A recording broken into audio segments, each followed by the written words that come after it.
Hello, beautiful friends, and welcome to episode 4 of the Biohacked Life podcast. Today, I have a special guest with me. I have my man here, Kwantrell Green of the book Life Poker. This one's going to be a fun one today, guys. He's a fellow entrepreneur, kind of in the health business, and he's got an amazing book out now with an extremely important topic. So, Kwantrell, how you doing today, man? Doing pretty good. Thanks for having me on today. Absolutely, man. It's gonna be fun. I'm excited about this one because I think this is gonna be something that entrepreneurs need to hear. I think this is gonna be something that they can learn from. Exactly. And I want to get down to the nitty gritty and tell them some truth that they might not want to hear as entrepreneurs, but they need to hear. Definitely. Because the entrepreneurial grind is not easy. It's worth it. It's just not easy. Right. So I always like starting out the podcast like this, man. What is something that you're grateful for? Well, I'm grateful for the opportunity to, first and foremost, thank God for waking me up, this morning, first and foremost. But I have a passion for helping individuals. So I'm grateful for the life lessons that I learned, that I'm able to pass that information on to the next person and help put them in the best position for them to win. Amen. Isn't that a great feeling? Like to know like you've been through crap, but you've learned through that crap. Right. And now you can take that crap and help others through it. Like, hey, look, I've been through the pain, bro. I don't want you to go through it. Right. So just listen to me. Okay, awesome. And I love this question too. If you had to have a walkout song for life, like we've all had one for athletics, like you're playing baseball, you're walking up to the plate, you have a walkout song. If you had to have one for life, what would it be? That actually is a hard one. I listen to the radio, but I listen to a lot of various different music, genre rather. So certain different things motivate me. I'm guessing it's based on the mood. I'm more of a jazz type person that kind of puts me in a mentality of being able to expand, my mind. Right. So if you're going into a big meeting or you're going to speak on stage, something like that, what's a song you're going to put on before you go out? To just get your mind right. I guess something to get my adrenaline going, something a little bit more up tempo, something to make me as an entrepreneur, something that's just going to bring that passion, that's just going to make me feel like, you know what, I want everybody to know, what's about to come. This is what's about to come, So it can vary, Yeah. It all depends. Gotcha. So let's talk about your entrepreneurial journey, man. 'Cause I think that's a great place to start. Now, before you were an entrepreneur, what were you doing? Before an entrepreneur, I was actually working for a company in terms of we was doing in-home physical medicine and rehab, dealing with geriatrics, pretty much going into seniors, going into their homes and doing rehab principles with them.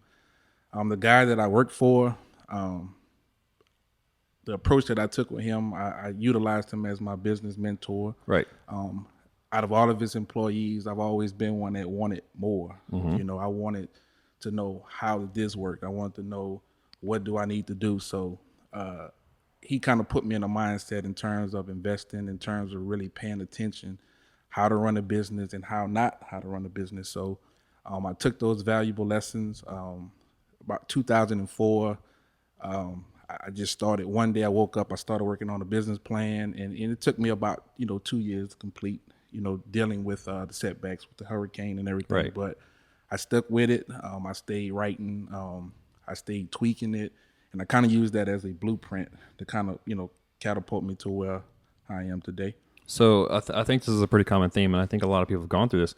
You were an employee, and you were just absorbing as much as you could about the business itself.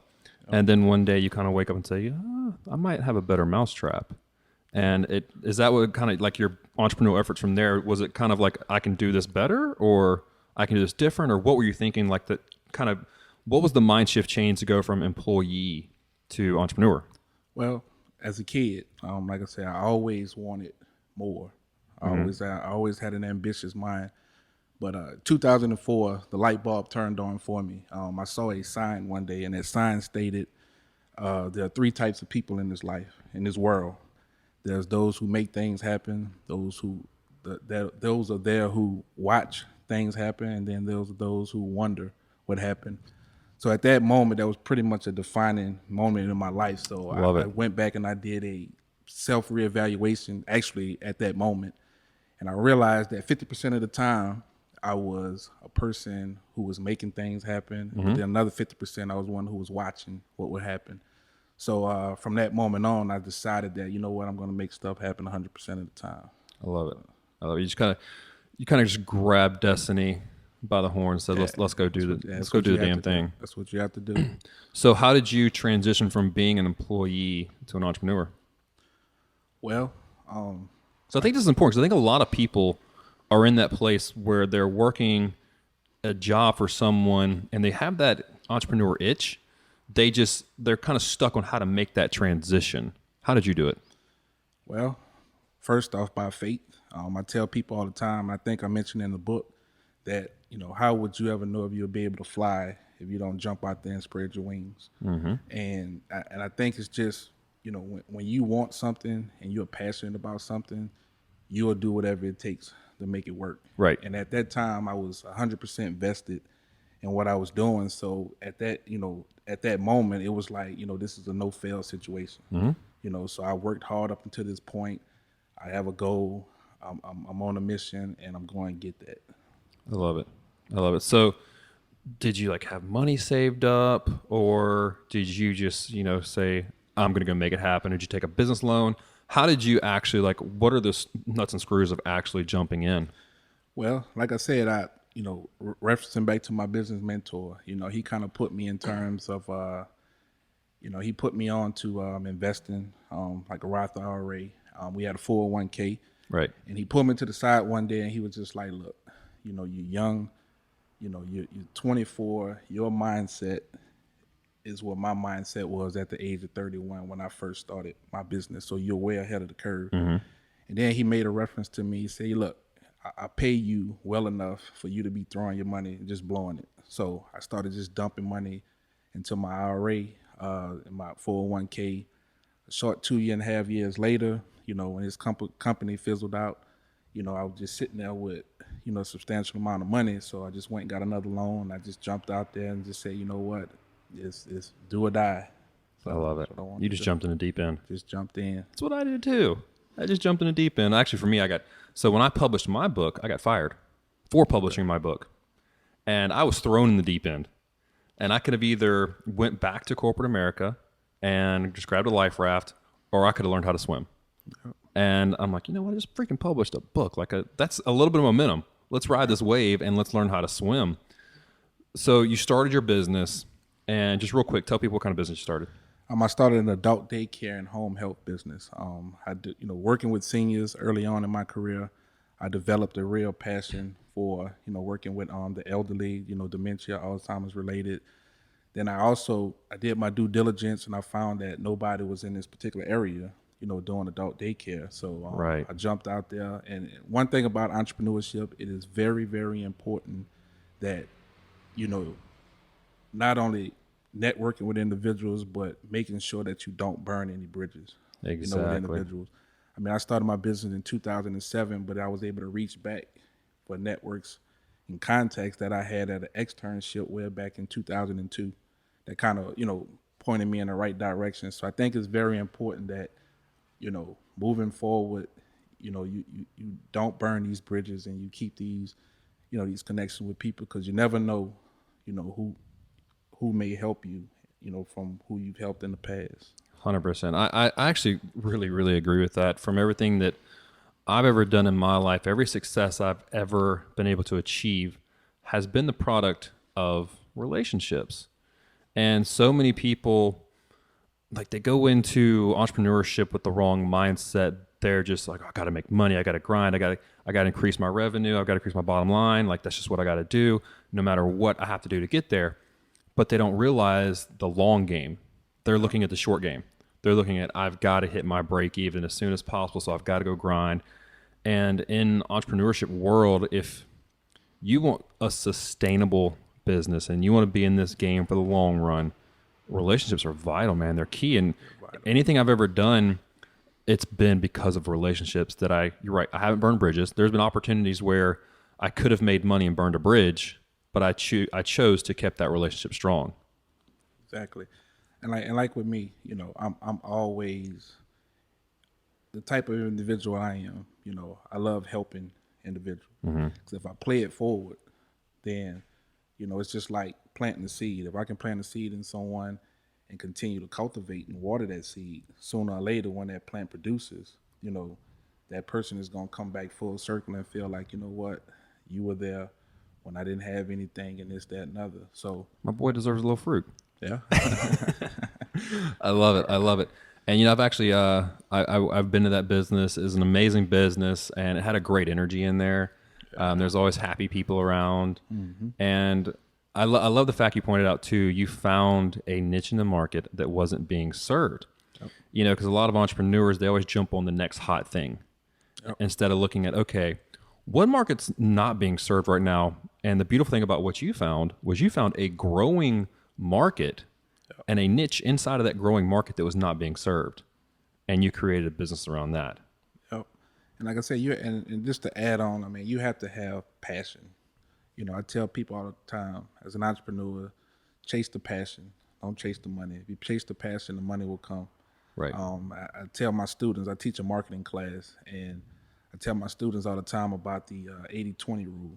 You know, 80% of your revenue is going to come from 20% of what you do. That 20% activities. That 20% is going to pay your bills. That 20% is going to keep the doors open. So that 20%, you should treat like royalty. Agreed. I thoroughly agree. And so many, like I know my biggest problem being an entrepreneur is I tend to chase rabbit holes. Like I see a squirrel and I run. I go chase that squirrel. And my one of my consultant friends, she's absolutely amazing. She's like a really, really good consultant. And one time we were talking on the phone. I was telling her about, like, I want to do this. I can do this, and then I could branch into this, and I could go in that direction. She's like, stop being an idea fairy and go create a business. Yep. And that's what I wasn't doing.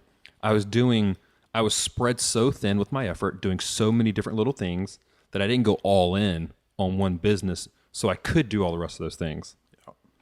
And that's what it really boils down to. Early on, I realized that I had too many irons in the fire.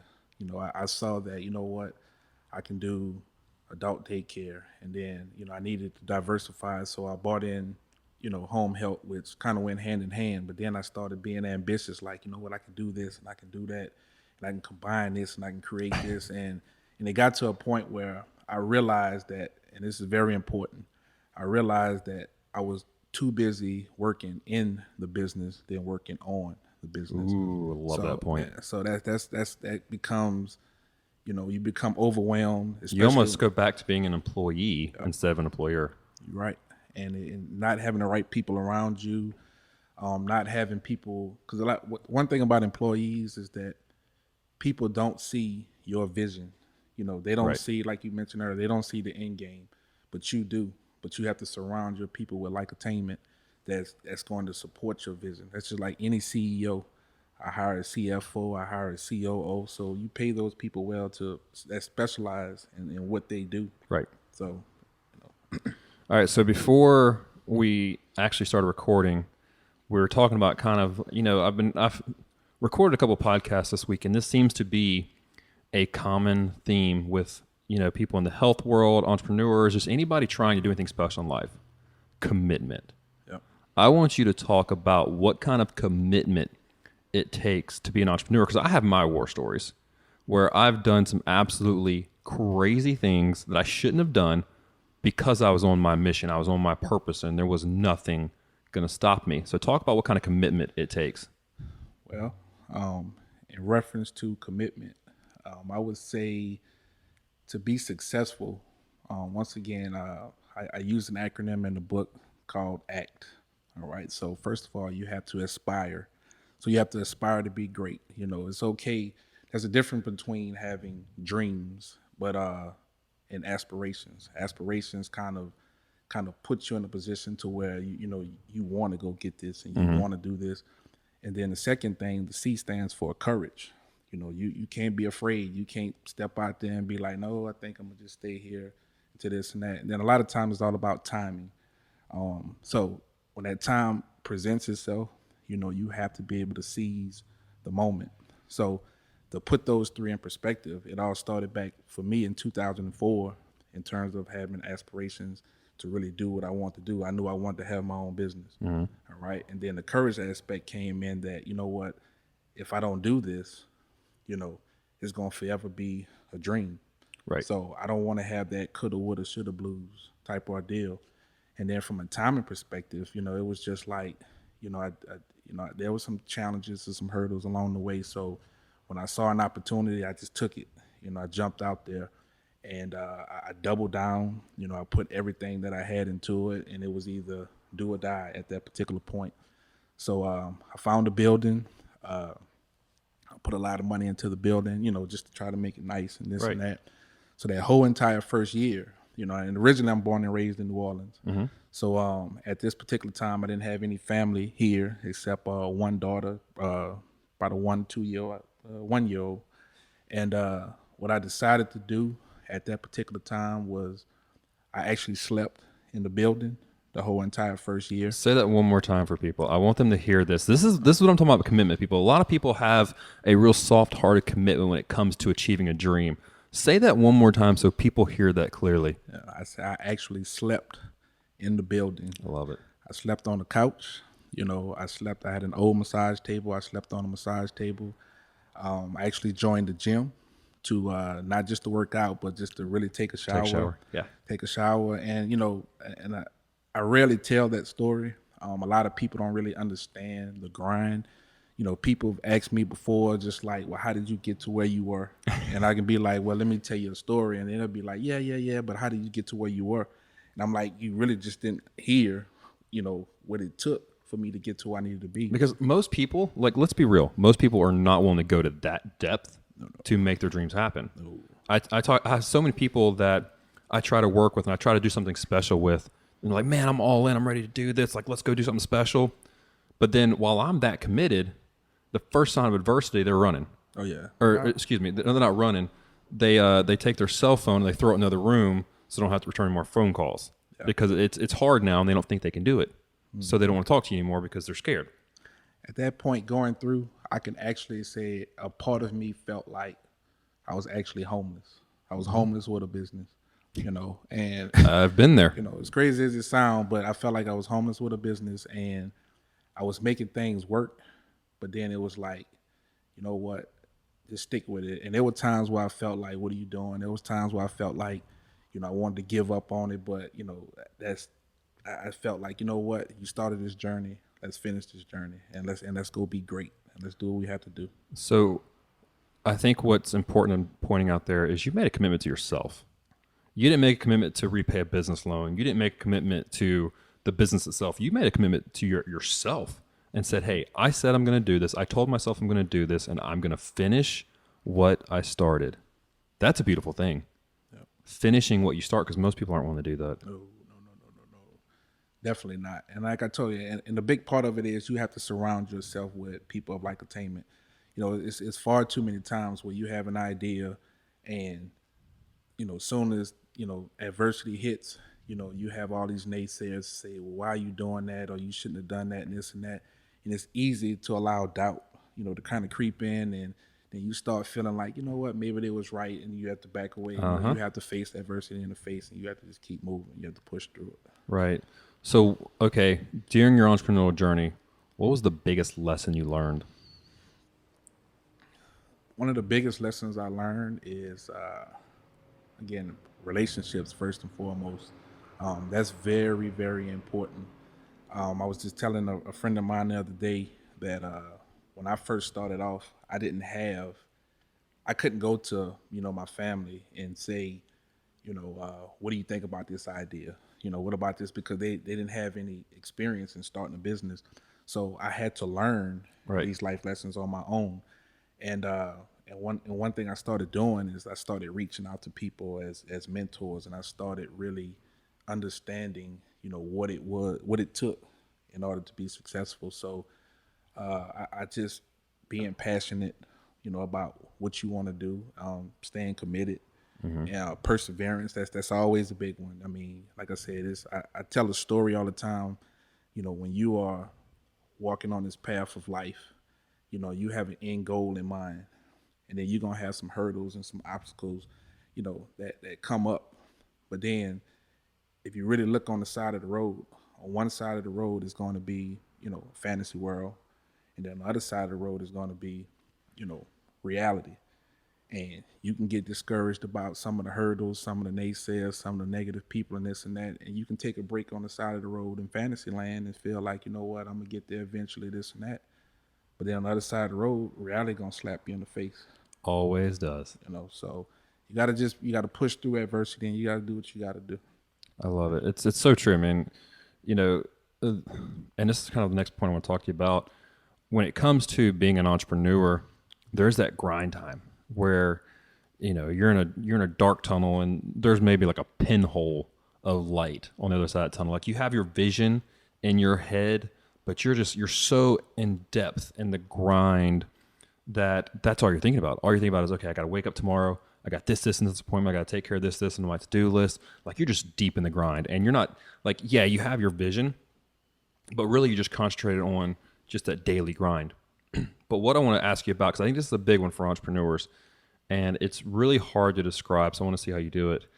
When you crossed that threshold of survival mode to thriving, what did that feel like?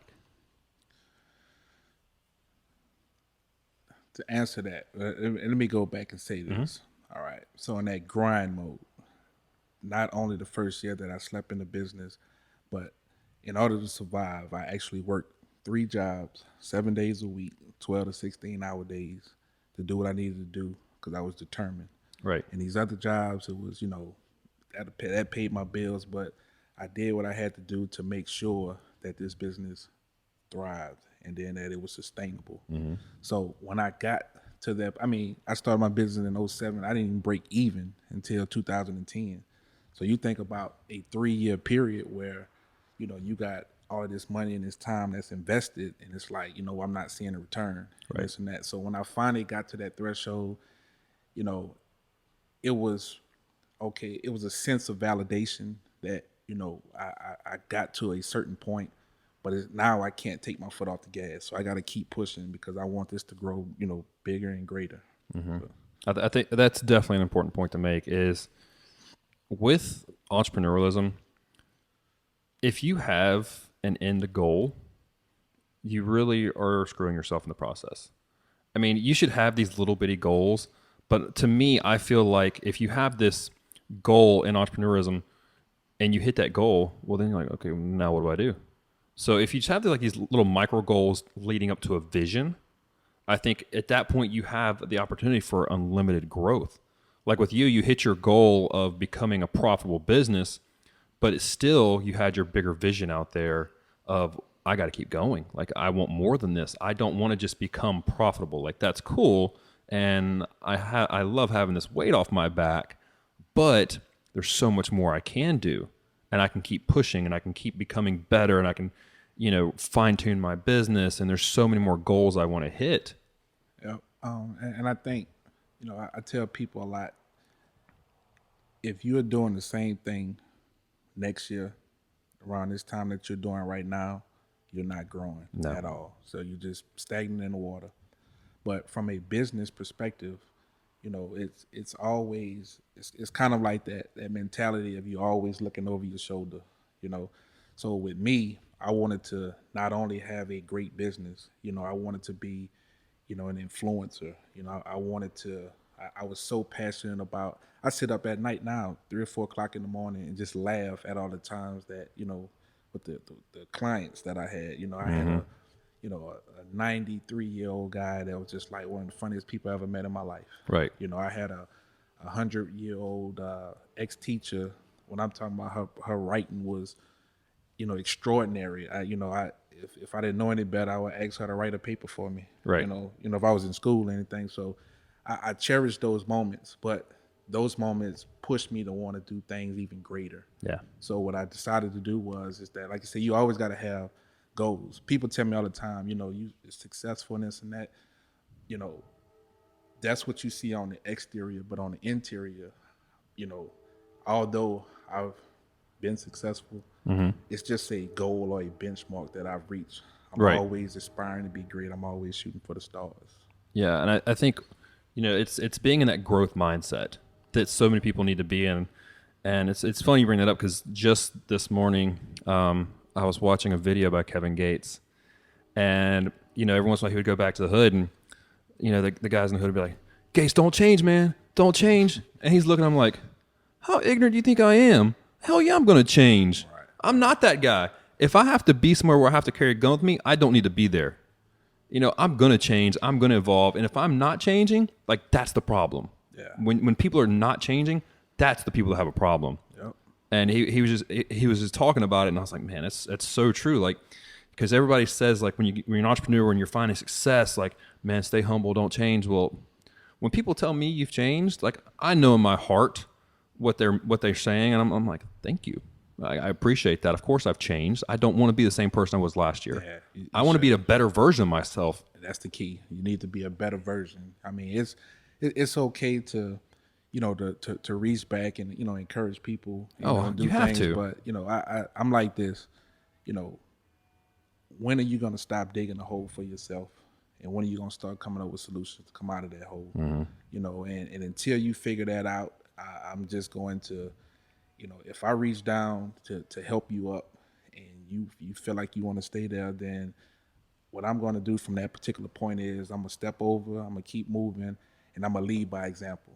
Right. So when you finally decide that you're ready to come up, then now you have an example of where you need to get to. And then once you start moving in that direction, and then, like I said, people are willing to help, but you have to develop those relationships.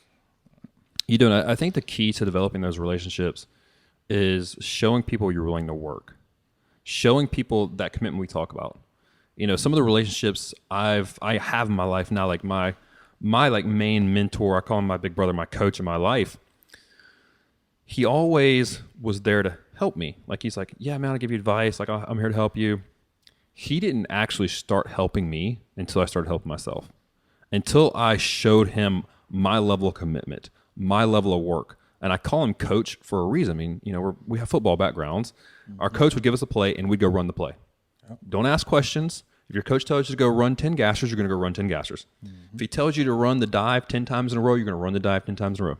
So he would tell me to go do something, and he would see that I went out there and I did it. I didn't ask questions. I just said, okay, I'll go do it. Just let me know. Let me know what I need to do. And I'd go do it, and I'd be committed to it. And even if it didn't work out and I wasn't successful doing it, he saw that I followed his advice, and he saw that he was able to tell me something, and I trusted him enough to go do it. And I think a lot of people, especially, when they're looking at a mentor situation or looking for some type of advisement in their life, they just want somebody to agree with them. This guy would tell me the hard truth that I didn't want to hear. I would hit a rock bottom place in my life, and he'd be like, all right, what you gonna do about it? I'm like, damn, that's not what I wanted to hear from you. Right. But he wanted to see how hungry I was. He wanted to see if I was willing to take the first step, and then he would meet me halfway. Yep. And that's what it's all about, man. It's again, when you're talking about growth, growth really requires, all aspects of life. Whether it's mental, spiritual, physical, emotional. So you have to be willing to put the work in. It's just like I was telling my daughter one day, and it was like she wanted to start a business. 2 years ago, and she kind of wanted me to do everything. So I was just like, no, this is your business. That's not how this works. I'd advise you. Right. So I took her to a business incubator that kind of assists and things like that. So we get in there, and the advisor asks you just like, who are you? Are you the financer? I was just like, no, I'm just the support guy. Right. So she's listening. I'm taking sidebar notes because, again, I'm always in a learning mode, learning situation, something that I felt like, that I can do moving forward in my business. So this was 2 years ago, and later gave her a to-do list, and the to-do list lasted every bit of a week, and then 2 years later, it's like, you still want a business? And I was just like, you got to put forward. I'm not going to do it for you. No. You got to do what you got to do to keep moving. Right. I love it. I think that's a great segue into Let's talk about this book, man. So, guys, here it is. Get on there. Life Pokers. Yes, this is my autograph edition. What? Get you one. My man will definitely autograph it for you. Okay, so successful entrepreneur, rocking and rolling. What what made you want to write a book? Because writing a book's not easy. It's time consuming, It is. and you have to put in a lot of work before you see any retribution for that work. So, what inspired you to write a book? Well, I actually started the concept about 2.5 years ago. I was actually at a point, in my life. I had a successful business, but then, as we mentioned earlier, I spread myself too thin. I didn't have the right people around me. All of the vision that I had, I lost my passion, and it resulted in me, just not really wanting to do it anymore. So I kind of walked away from everything. So I said, well, I'm gonna take a year off. But then within that year, I was feeling some self pity, just kind of like you was doing what you were doing, and then this and that. So one day I just said, you know what, the cards that you're dealt in life, what are you gonna do? So I started writing, and I'm not a gambler, but I understand, the game of poker. So Right. I started looking at it in terms of, the way how a card game is played has so much reference to and what we do in life. So every night, I would sit down, I would jot down some ideas, and I would jot down stuff on my phone. I would be traveling, I'll be driving, and something come to mind, and I'll get on the voice recorder, or I might go in the notes section and this and that. So it started at from there. I was at a point in my life to where I felt like, what am I gonna do? And then I had to reflect back. When I was at this point before, I rose above that, and I said, you know what, you can do this.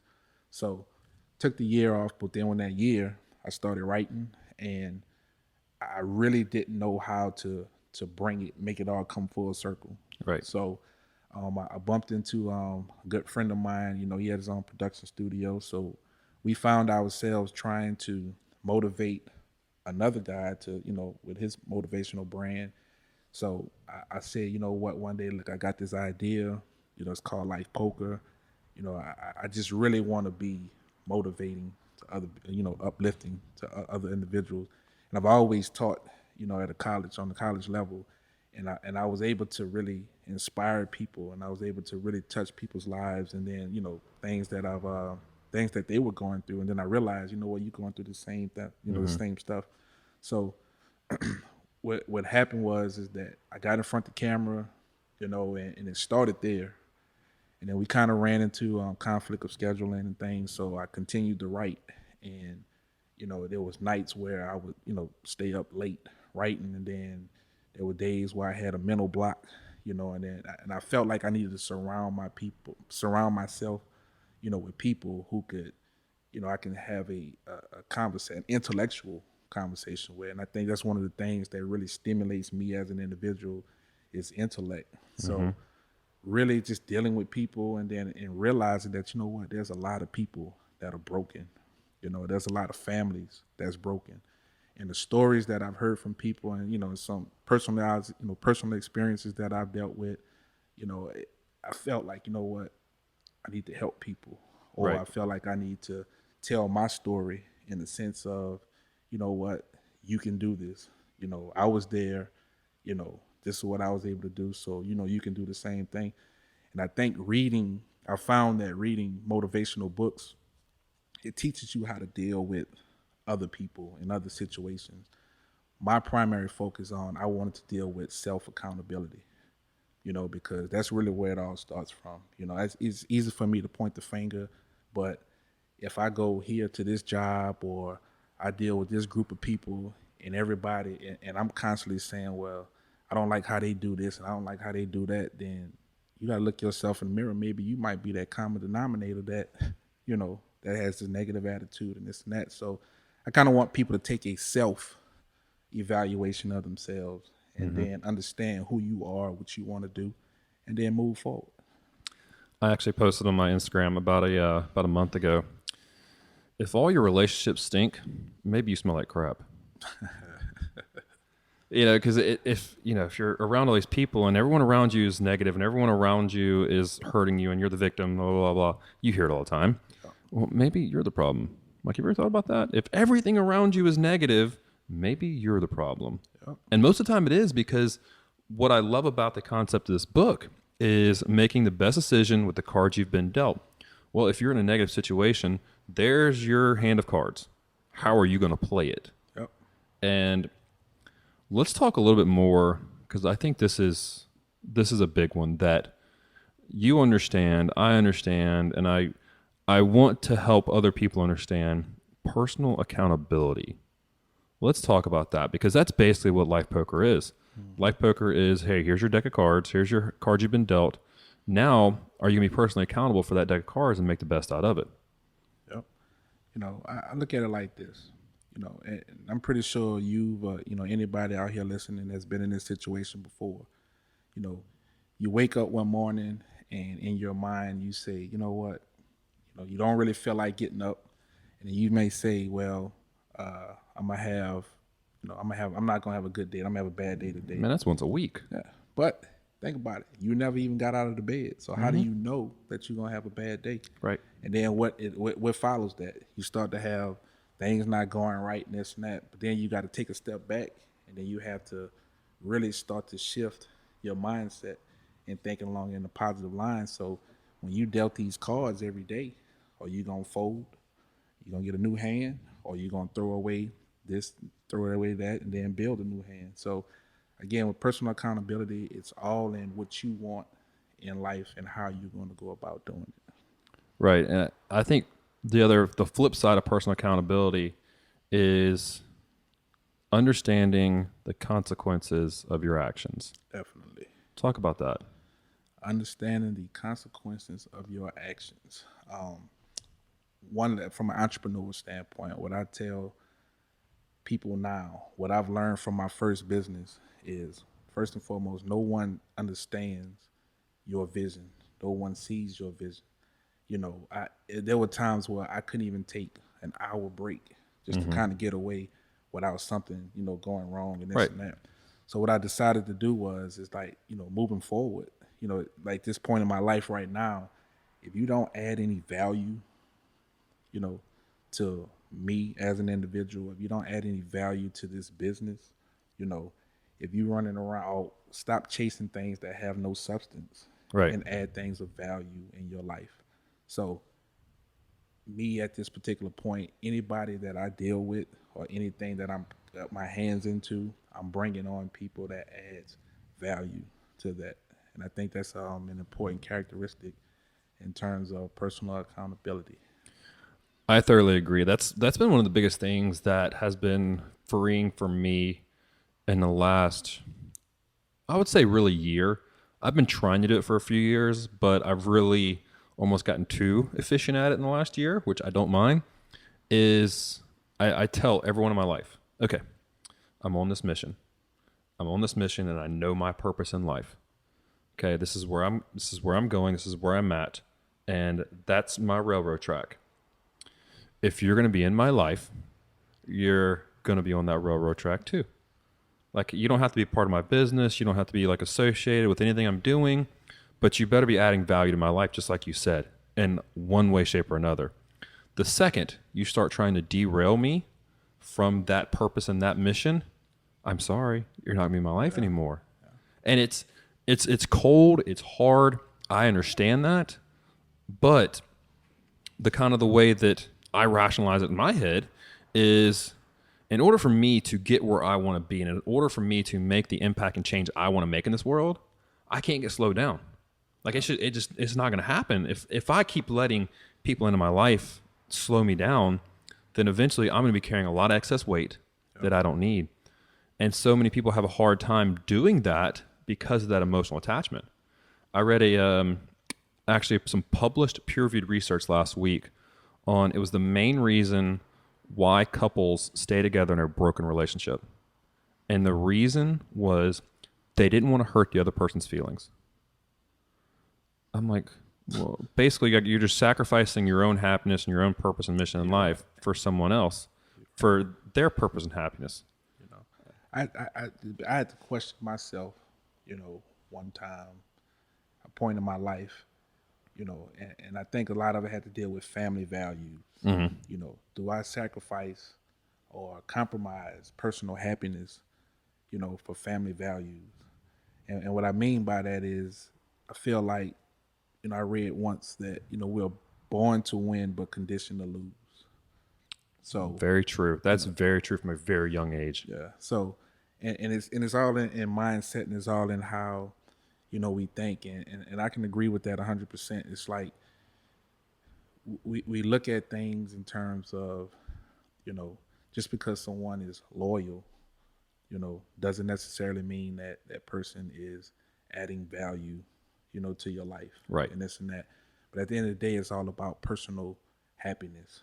And true enough, you don't want to hurt an individual, but if at the end of the day you are happy, you will have a greater impact on other people's lives, and especially in your life, if you're a happy individual. Because if you're not, hey, It's hard to pour from an empty cup. That's one of the main lessons I go over with all of my clients and anybody I ever work with is that happiness you're talking about right now. You got to first fill your cup before you can pour from the overflow.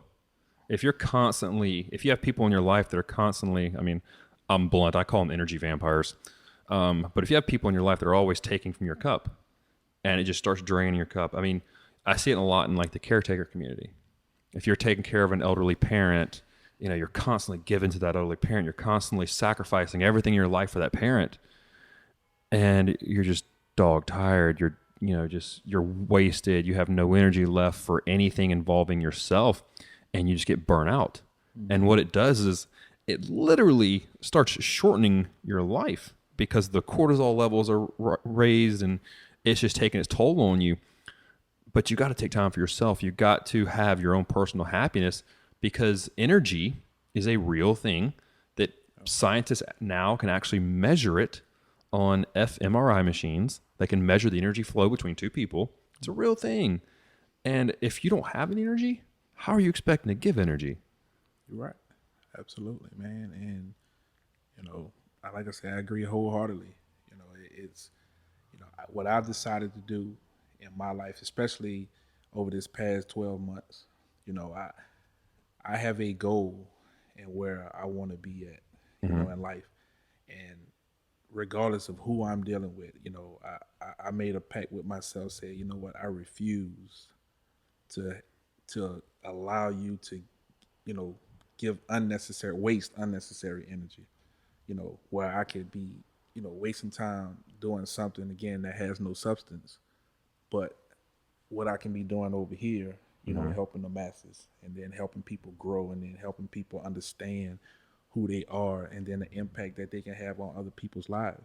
Right. I'm constantly preaching to a lot of my students all the time, stop making these excuses. I learned a poem a long time ago about excuses. It says, excuses are monuments of nothingness that builds bridges that lead to nowhere. Those who use these tools of incompetence are masters of nothingness. So therefore, if you make excuses, then you are a master of nothingness. So if you have, especially as a parent, if you have somebody that's calling you mom or dad, that should be your motivation in the world to do. Oh my goodness, it should. Forward. And a lot of times it is. So when I work with a client, the first thing I always get them to do is I help them understand their why. You being an entrepreneur, you had a why. Everybody that does something special in life has a powerful why. And when I start talking to especially parents that have kids, I've got a guy right now that his weight loss goal is around like 150 pounds. And I start talking to him, I'm like, bro, you got to have a strong why. Like, this is a big journey you're about to go on. There's going to be a lot of times where you're going to want to give up. You got to have a powerful enough why to get you through those times. And I started asking him, I'm like, bro, what's your why? Like, why did you reach out to me? And why are we sitting here right now having this conversation? And he's like, man, because I'm fat. I got to lose this weight. I'm like, well, why do you got to lose the weight? Man, I need to be healthy. Why do you need to be healthy? And he just kept going deeper and deeper and deeper. I just kept asking the question. I love the question, why? Why? And I kept going deeper. And finally, man, he's got 2 boys. And let's be honest, the rate he's going, he ain't going to be around to watch them grow up. He might make it into their teens, but that's about it. And that, like, once I pulled that out of him, and it went from the subconscious to the conscious. It scared the crap out. Like, you could literally, like, he literally looked like he saw a ghost. It just scared the crap out of him. But I'm like, that's what you need to hold on to, bro, because in an entrepreneur or in somebody going on a health journey or just anybody doing something special in life, when the tough times come, are those tough times more important, are they harder than your kids are importance to you? No. You would do anything for your kids. Anything.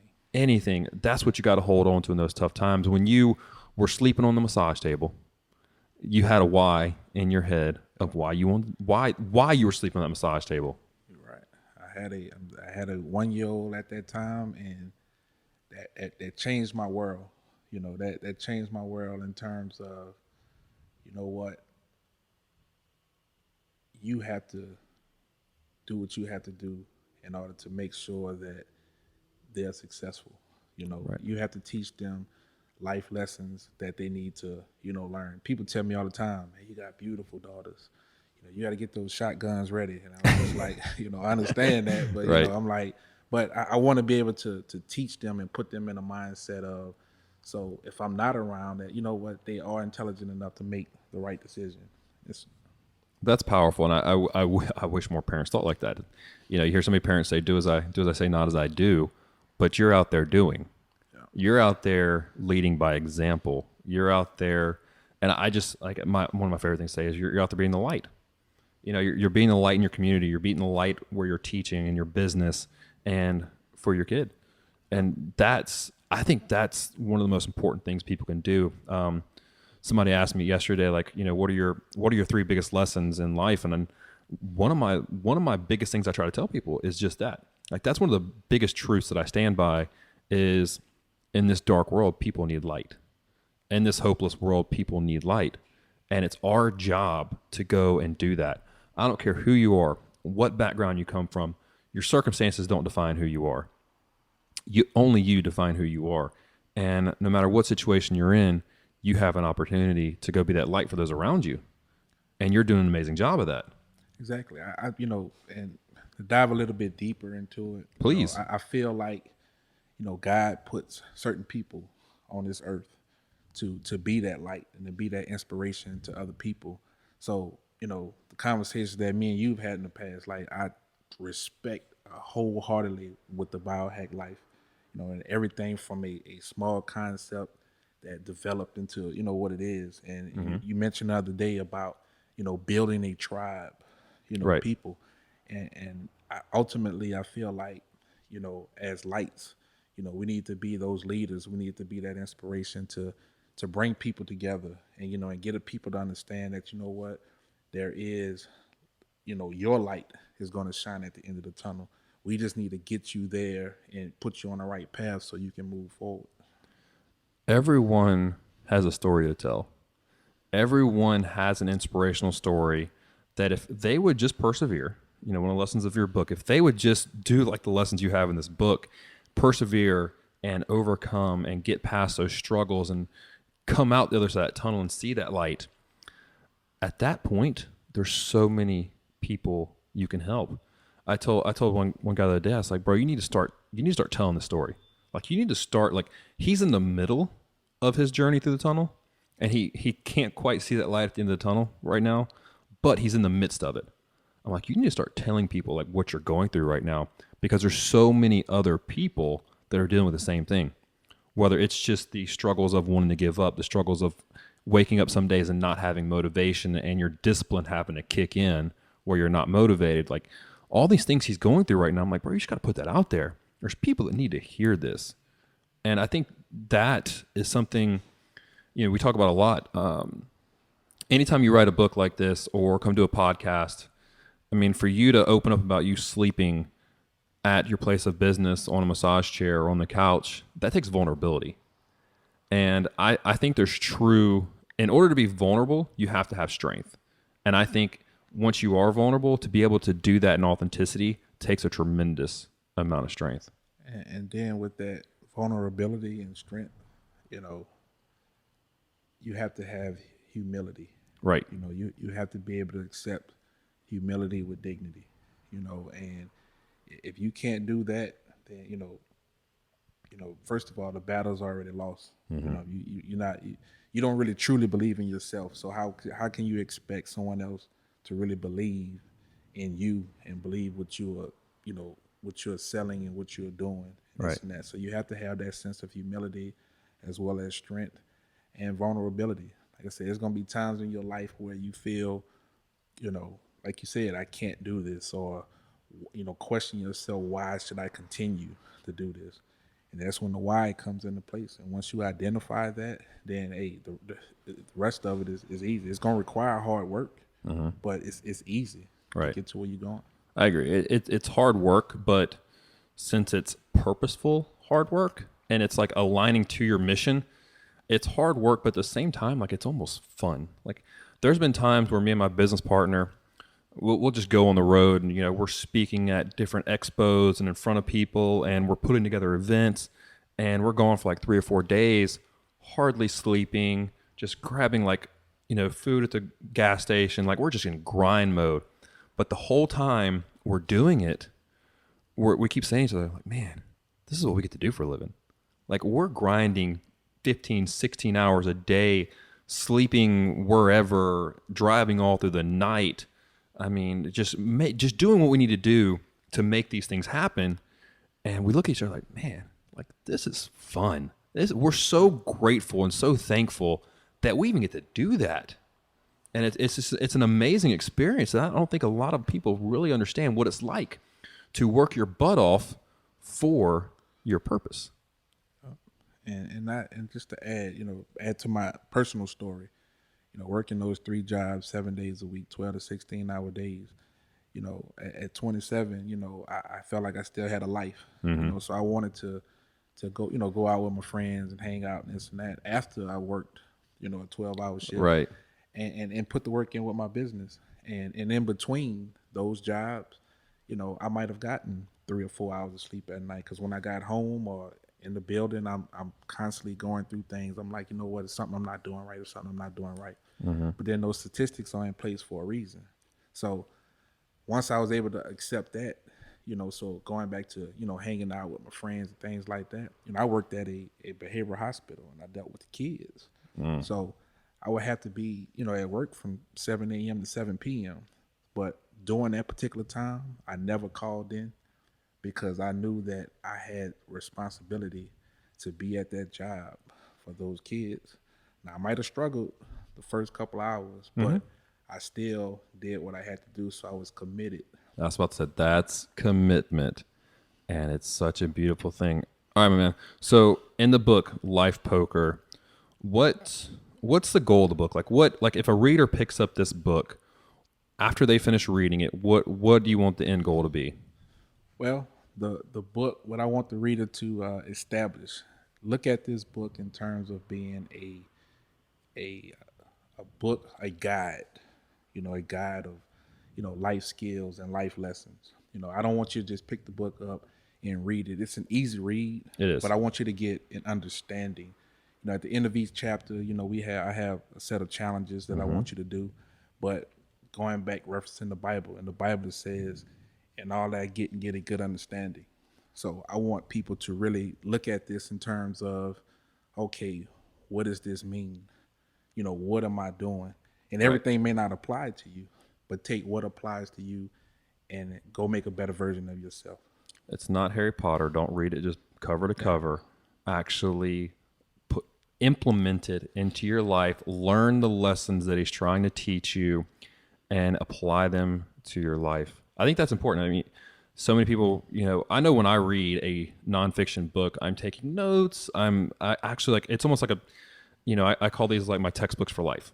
That's really what I look at nonfiction books as, because I'm always trying to learn as much as possible. But I think so many people they'll just read it cover to cover and they'll miss so many important lessons. So guys, when you pick up the book Life Poker, because I know all you will, make sure you spend some time actually soaking in the lessons and applying them to your life. So where can people go and get the book? Right now, it is available on Amazon.com on the Kwantrell Green Life Poker. I'm in the process of, I have a website that'll be launching in about another 2 weeks, going live. It'll be KwantrellGreen.com. You'll be able to pick up a copy of the book, other merchandise such as My boy got the T-shirt on. T-shirts. What I started doing is I started making shirts, life poker affirmation shirts. Okay. You know, I I am like it. success. I am determination. Whatever you are, Yep. whatever you're feeling, you know, I'll make that shirt for you. I I really want to become your personal accountability partner. So I shoot videos on Facebook. We have a YouTube page. Where can people find you on social media? Kwantrell Green Life Poker. That's Kwantrell Green. If you can't spell green, we have another talk we need to have. But I'll also put it in the show notes, guys. All right. Before I ask my last question, what's one lesson that, because you've worked with kids, and kids is definitely near and dear to my heart. If you had to give one lesson to kids, what would it be? Listen, you know. But one thing, you know, Please. for me as a kid, you know, at some point, you know, we've all felt like we know the answers. Mm-hmm. You know, we all felt like, you know, I know nobody can't tell me what to do and this and that. I've been there before. We've all been there, and Right. it's just the life cycle just constantly just. I'm a grown ass man. Right. It just keeps evolving. So if I can pass a message on to a kid, you know, of course you're gonna go through some life lessons. You're gonna bump your head, but then I feel like, you know, let me shorten that period up. Yes. You know, and I think more so of listening. Like personally for me, like my dad passed away when I was 9 years old. You know, so one thing I did, I hung out with his friends. And his friends, although they had sons, they felt like it was an obligation to say, you know what, let me, you know, bring him along as well. So I listened. You know, I sat there. I learned how to play dominoes. You know, I learned how to play cards. I took those life lessons, and it molded me into the person that I am today. You know, because they wasn't out here saying, you know, go do this negative thing over here. They was more so like, you know, you love football, go play football, go run track, be ambitious in life. You know, start your business, go be a doctor. So those are the things that I took, that I listened. But not that I listened, that I actually understood what it is. Right. 'Cause there's a difference between listening and understanding. Yes, very much so. All right, last question. What is your definition of happiness? My definition of happiness would be being able to wake up every morning with no regrets on the decisions that I made, you know, on yesterday, the decisions I'm going to make today, and the decisions I'm going to make tomorrow.